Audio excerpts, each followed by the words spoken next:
పాత కథలకు కొత్త తలుకులద్ది జనాన్ని ఆకట్టుకునే రచయితలు నేడు ఎందరో తారసపడుతున్నారు.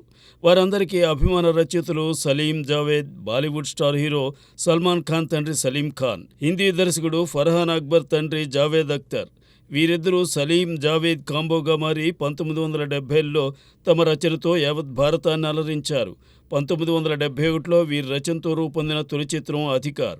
ఆ తరువాత రాజేష్ ఖన్నా, షమ్మీ కపూర్ అందాజ్తో ఒక్కసారిగా అందరి దృష్టిని ఆకర్షించారు. ఆపై హాదీ మేరే సాథీ, సీతా ఔర్ గీత, జంజీర్, యాదోं की భారత్, హాత్ కీ సఫాయి, దీవార్, షోలే, త్రిశూల్, డాన్, షాన్, కాలాపత్తర్, దోస్తానా, క్రాంతి, శక్తి, మిస్టర్ ఇండియా వంటి సూపర్ డూపర్ హిట్స్కు రచన చేసి అలరించారు సలీం జావేద్. వారు సృష్టించిన పాత్రలతోనే ఎందరో నటులు సూపర్ స్టార్స్గా నిలిచారు. 1987లో వీరిద్దరి రచనతో చివరగా రూపొందిన చిత్రం మిస్టర్ ఇండియా. ఆ తర్వాత నుంచి మంచి మిత్రులుగానే ఉన్నా కలిసి పనిచేయలేదు.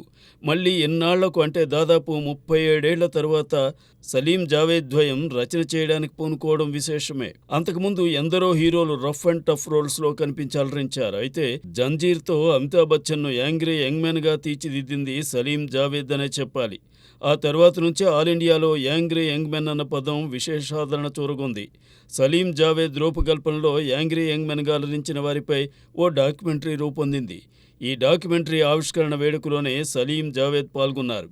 ఈ సందర్భంగానే మళ్ళీ తామిద్దరూ కలిసి ఓ సినిమాకు రచన చేయబోతున్నామని జావేద్ అఖ్తర్ తెలిపారు. వారి రచనతో జీవం పోసుకున్న ఎన్నో పాత్రలు ఈనాటికి ప్రేక్షకులను అలరిస్తూనే ఉన్నాయి. వారు రూపకల్పన చేసిన పాత్రల ద్వారానే ఎందరో సూపర్ స్టార్స్ ప్రేక్షకుల అభిమానం సంపాదించారు. మరి రాబోయే సలీం జావేద్ రచనతో ఏ తరహా సినిమా ప్రేక్షకులను పలకరిస్తుందో చూడాలి.